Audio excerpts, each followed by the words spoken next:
ಎಲ್ಲರಿಗೂ ನಮಸ್ಕಾರ. ಕಥಾ ಸರಣಿಯ ಮತ್ತೊಂದು ಕಥೆಯೊಂದಿಗೆ ನಾನು ನಿಮ್ಮ ಮುಂದೆ. ಇದು 2 ಓಟೆಗಳ ಕತೆ. ವಾಟೆ ಅಥವಾ ಗೊರಟು ಅಂತಲೂ ನಾವು ಕರಿತೇವೆ.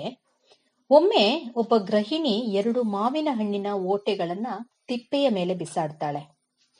ಅದರಲ್ಲಿ ಒಂದು ಓಟೆ ಯೋಚನೆ ಮಾಡುತ್ತೆ, ನನ್ನ ಬೇರುಗಳು ಭೂಮಿಯೊಳಕ್ಕೆ ಹೋಗುತ್ತವೆ, ಅಂತರ್ಜಲವನ್ನ ಹೀರಿಕೊಳ್ತವೆ, ತಿಪ್ಪೆಯ ಗೊಬ್ಬರ ಪೌಷ್ಟಿಕಾಂಶ ಕೊಡುತ್ತದೆ, ನಾನು ಸಸಿಯಾಗುತ್ತೇನೆ, ನಂತರ ಸಣ್ಣ ಗಿಡವಾಗುತ್ತೇನೆ, ಕಾಲಾಂತರದಲ್ಲಿ ದೊಡ್ಡ ಮರವಾಗಿ ಬೆಳೆಯುತ್ತೇನೆ, ಮಾವಿನ ಸೊಪ್ಪು ರುಚಿಕರ ಮಾವಿನ ಹಣ್ಣನ್ನು ಕೊಡುತ್ತೇನೆ, 100 ವರ್ಷಗಳು ಬದುಕುತ್ತೇನೆ ಎಂದು ಯೋಚಿಸಿ ಅದರಂತೆ ಬೆಳೆಯಿತು, ಬದುಕಿತು.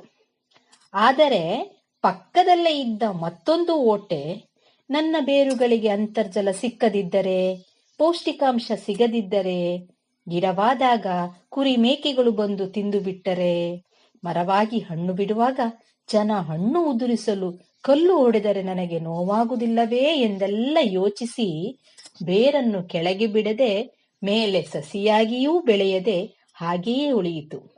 ಕೆಲವೇ ದಿನಗಳಲ್ಲಿ ತಿಪ್ಪೆಯಲ್ಲಿನ ಗೊಬ್ಬರದೊಂದಿಗೆ ಗೊಬ್ಬರವಾಗಿ ಬೆರೆತು ಹಾಳಾಗಿ ಹೋಯಿತು.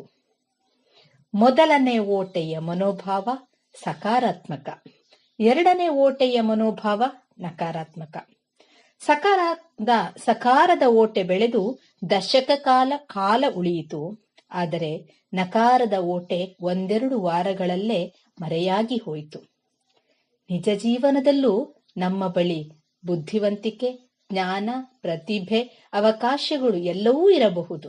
ಆದರೆ ಸಕಾರ ಮನೋಭಾವ ಇಲ್ಲದಿದ್ದರೆ ಇವೆಲ್ಲವೂ ವ್ಯರ್ಥವಾಗುತ್ತದೆ. ಒಳ್ಳೆಯ ಹವಾಮಾನವಿದ್ದರೇನು, ಮೇಲೇರುವ ಮನೋಭಾವವೇ ಇಲ್ಲದಿದ್ದರೆ ಗಾಳಿಪಟ ಮೇಲೇರುವುದಿಲ್ಲ. ಸಂದರ್ಭಗಳು ಎಲ್ಲರಿಗೂ ಒದಗುತ್ತವೆ.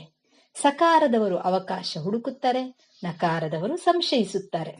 ಸಮಸ್ಯೆಗಳು ಎಲ್ಲರಿಗೂ ಬರುತ್ತವೆ, ಸೋಲುಗಳೂ ಎದುರಾಗುತ್ತವೆ. ಸಕಾರದವರು ಬಿದ್ದರೂ ಮತ್ತೆ ಎದ್ದು ಮುಂದುವರಿಯುತ್ತಾರೆ, ನಕಾರದವರು ಬಿದ್ದಲ್ಲೇ ಬಿದ್ದಿರುತ್ತಾರೆ. ನಾವು ಹಾಗಾದರೆ ನಮ್ಮ ಸಕಾರಾತ್ಮಕ ಮನೋಭಾವಗಳನ್ನು ಬೆಳೆಸಿಕೊಳ್ಳಬೇಕು, ಜೊತೆಗೆ ನಮ್ಮ ಹವ್ಯಾಸವನ್ನ ಬದಲಾಯಿಸಿಕೊಳ್ಬೇಕು. ಹವ್ಯಾಸವನ್ನ ಬದಲಾಯಿಸಿದರೆ ನಮ್ಮ ಹಣೆ ಬರವೇ ಬದಲಾದೀತು. ಕೇವಲ ನಮ್ಮ ದೃಷ್ಟಿಯನ್ನ ಬದಲಾಯಿಸಿದರೆ ದೃಶ್ಯವೇ ಬದಲಾದೀತು. ದೋಣಿ ಬದಲಾಯಿಸಬೇಕಾಗಿಲ್ಲ, ದಿಕ್ಕು ಬದಲಾಯಿಸಿದರೆ ಸಾಕು, ದಡ ಸಿಕ್ಕೀತು. ಹಾಗಾಗಿ ಎಲ್ಲರೂ ಸಹ ನಮ್ಮ ಮನೋಭೂಮಿಕೆಯಲ್ಲಿ ಒಂದಿಷ್ಟು ಸಕಾರಾತ್ಮಕ ಮನೋಭಾವಗಳೊಂದಿಗೆ ಬೆಳೆಯೋಣ ಅಂತ ಹೇಳ್ತಾ ಮತ್ತೆ ಮತ್ತೊಂದು ಕಥೆಯೊಂದಿಗೆ ನಾನು ನಿಮ್ಮನ್ನು ಭೇಟಿಯಾಗ್ತೀನಿ. ಅಲ್ಲಿಯವರೆಗೂ ನಮಸ್ಕಾರಗಳು.